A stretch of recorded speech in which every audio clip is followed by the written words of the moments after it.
All right, let's do this. Welcome to part 2 of the Piano for Beginners series. So today I'm going to show you guys all the 7 chords. And like I say, they're all different. There's major 7, minor 7, and just plain 7, which are different. So here we go. So let's start with a D. Remember the 4-3 from last time? That's a D chord. That's a D bass, a D note, 1, 2, 3, 4, 1, 2, 3. That's a standard D chord, or D major. You don't say D major, just a D chord. Same thing. Major 7s, minor 7s, and just D7, they're all 4-note chords. So last time we did triads, 3-note chords. Major, minor, D over F sharp, whatever it is, it's 3-note chord. Now we're going to talk about 4-note chords. So here we go. So now that we know that all the 7 chords are 4-note chords with the right hand. And you don't always have to do it that way. I'll show you. We'll get into that way later on. But right now, so if that's a 4-note D chord, all you have to remember with D major 7, let's start with the major 7 chords. The D major 7, all you do is you come down 1/2 step from the top note. That's a D major 7. Not easy to hit, at least not with my fingers. If you have long fingers, great, but that's a D major 7. Another way you can check it is 4-3-4. You don't really have to remember that, but if you want to double check it, you can. So 4-3 from the regular standard D chord. 4-3-4 always makes a major 7. So 4-3-4, 1, 2, 3, 4, 1, 2, 3. That's 4-3, and then 4-3-4, 1, 2, 3, 4.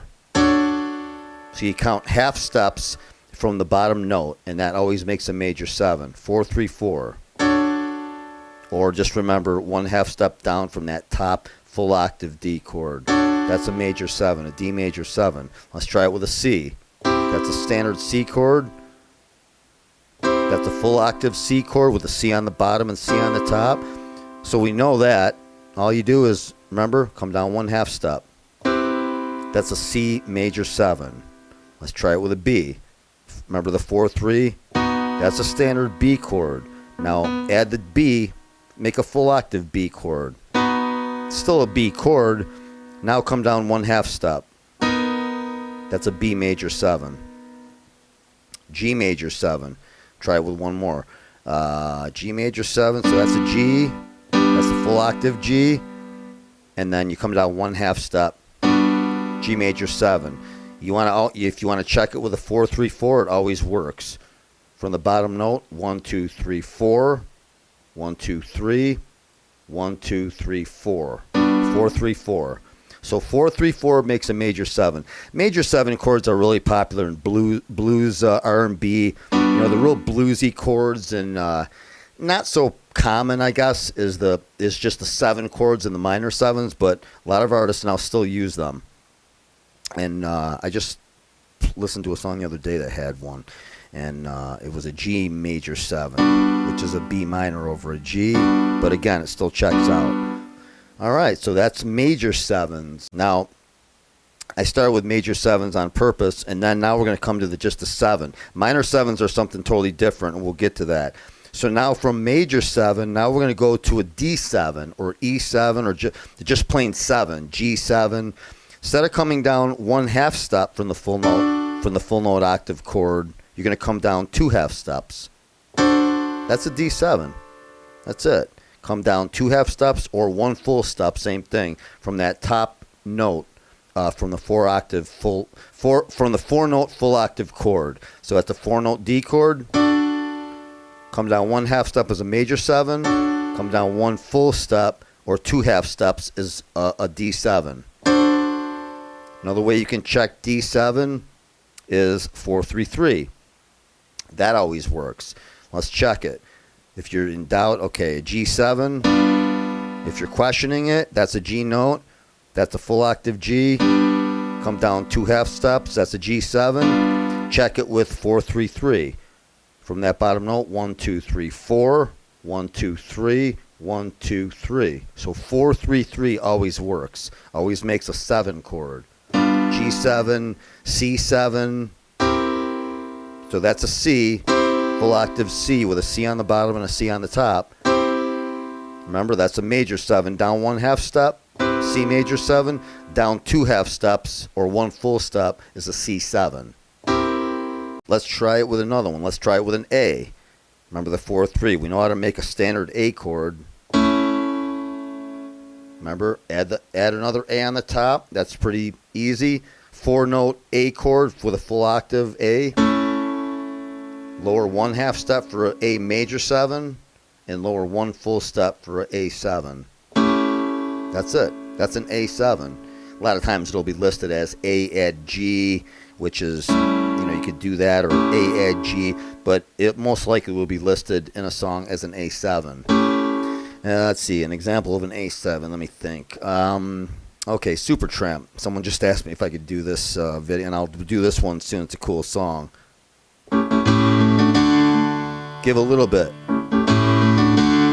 So it's basically an A7 to a D. Give a little bit. So that's an example of an A7 or a 7 chord. It's a little off, and it kind of gets you. Every chord has its purpose. Sounds a little off, but when you come to a regular standard chord after that, it just cleans it up. It really gets your attention. That's why Elton John always jumps from minors to major, from minor 7s to regular standard or major chords. They all have their place. An A7 chord by itself, kind of sounds a little off, a little weird, not really that clean. But when you go to the D, like in the beginning of Give a Little Bit, A7 D. That's an example of an A7. Okay, so moving on. So real quick, let's just check one more before we move on to minor 7s. Let's say an F7. Okay, that's an F chord. Remember, add the bass note up top, which makes a full octave F chord, or 4-note F chord. Come down 1 full step or 2 half steps to make an F7. That's an F7. How do you check it? Remember, 4-3-3. 1, 2, 3, 4. 1, 2, 3. 1, 2, 3. It always works out. 4-3-4 for major 7s. 4-3-3 for 7. Like A7, D7, E7. Let's try the E. That's an E7. You come down 2 half steps from the top note. Remember, 1 half step down is an E major 7. 1 full step down is an E7. That's it. After you play a while, you're going to just see the chord like without even hitting it. So like right now I see a D chord. I already see it in my head. In my eye, I see it, and I also see the D7. It's like anything else. You do, just like how people could type 80 words a minute. I can't type to save my life. I'm still the idiot who's typing emails back, one finger at a time. I'm sure I could learn if I practiced and I actually learned the right way, but I cannot type. So it's like anything else. Once you practice something a lot, you're going to see it ahead of time. Okay, moving on to minor 7s. So a minor 7 is different than a major and a 7. It's a G minor 7, for example, is this. Now a minor 7, if you want to remember the numbers, you can. It always works out if you want to check it that way. A minor 7 is 3-4-3. 1, 2, 3. 1, 2, 3, 4. 1, 2, 3. That's a G minor 7. So 3-4-3 always works.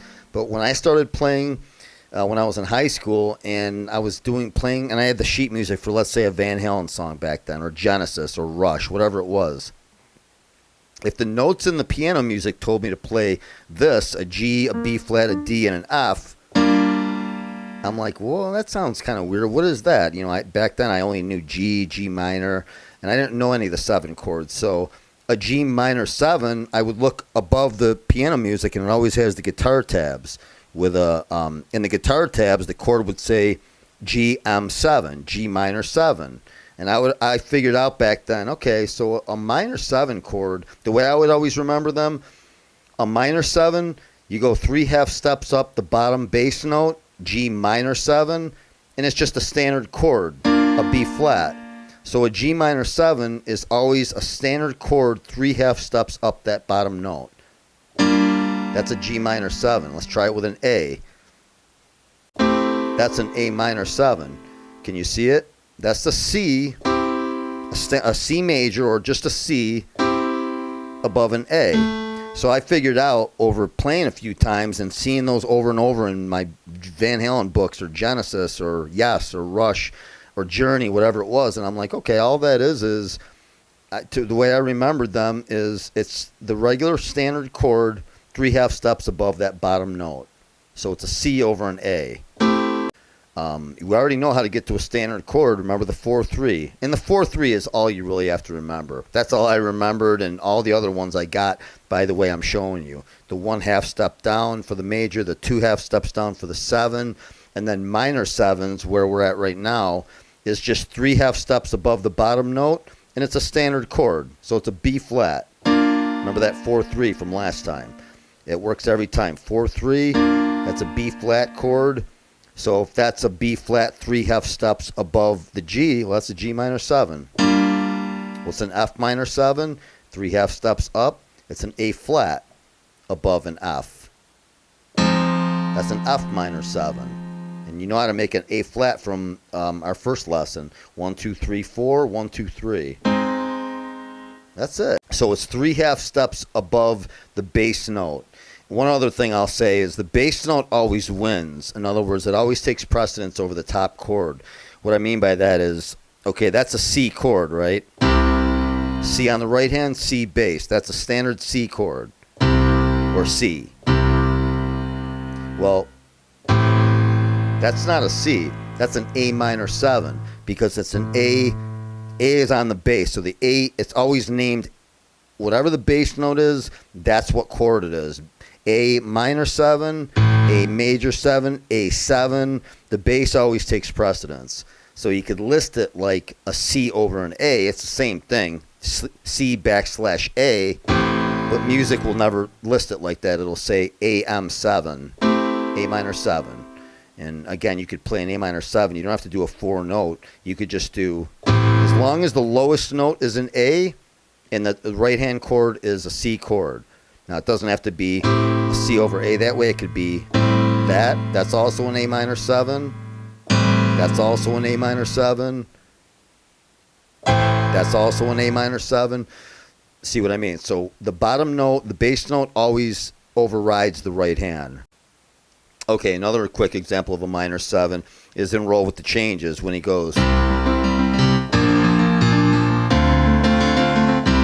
Now that part right there, B flat, that's a B flat, D minor 7, C. Now watch. Just get your attention. Now, here's the difference between a minor 7 and a minor. Minor chords are really strong. They're sad. It's like they say, a major chord always sounds happy, upbeat. That's a C, but a C minor, it's really sad. It's a sad.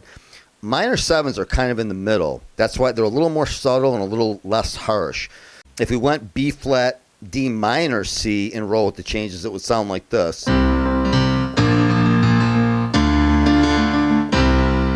Doesn't sound bad, but it's a little too strong. Watch, here, this is the difference. First I'll do D minor, then I'll do D minor 7.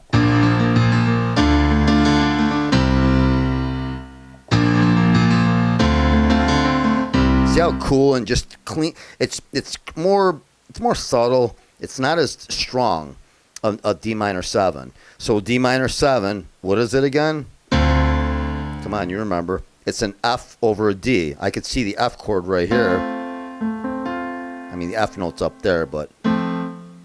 So a D minor 7, it always checks out though. Remember, 3/2 steps above that. A D minor 7, 1, 2, 3. Well, I know it's a standard F chord above a D. That's a D minor 7. But that's also a D minor 7. Let's try it with another one. E. What's a minor set? What's an E minor 7? Remember, 3, 4, 3, or I don't forget the 3, 4, 3. I just know that it's a standard G chord, 1, 2, 3/2 steps above that bass note. So I know an E minor 7 is a G above an E. That's an E minor 7, and so is this. As long as the E is on the bass, it's a whatever minor 7, whatever major 7, whatever 7. The bass note always wins. Let's do one of the flats. Let's do B flat. So what's a B flat chord? Remember from yesterday, a 4-3. And once you play a while, you're going to see the B flat. You're going to see every combo of a B flat. That's a B flat. That's also a B flat. That's also a B flat. But a standard B flat, let's say using the bottom note. So 4-3, that's a B flat chord. Now let's do a 4-note, full octave B flat chord. You're adding that B flat up on your pinky on the top note. So if that's a B flat, how do you make a B flat major 7? Do you remember? That's right. Lower the top note on your pinky 1/2 step, or the top note, whatever finger you're using. 1/2 step down. That's a B flat major 7. Remember the B flat 7, not major 7, but just 7. Come down one more half step. That's a B flat 7. What's a B flat minor 7? B flat note on the bottom, 1, 2, 3. So it's a C sharp chord, or D flat. So using the 4-3 from yesterday, 1, 2, 3, 4, 1, 2, 3. Well, we know that's a D flat or C sharp chord. So that's a B flat minor 7. That's pretty much it. So that's it for today. And next video, I'll probably show you broken chord techniques. You guys wanted to know that, so like Elton John. A lot of artists do broken chords, and they're really easy to do. Once you know the chords, all you're doing is you're doing individual notes on that chord. People do it different ways, but that's all you're doing is you're hitting individual notes on that chord, and while you're jumping around. It's a way to pretty up a song, also, as well as doing octave jump tricks, and musicians do that all the time, and I'll show you that probably next time. So thanks for watching, and I will catch you guys soon on the next one. Have a great night, and I'll see you soon.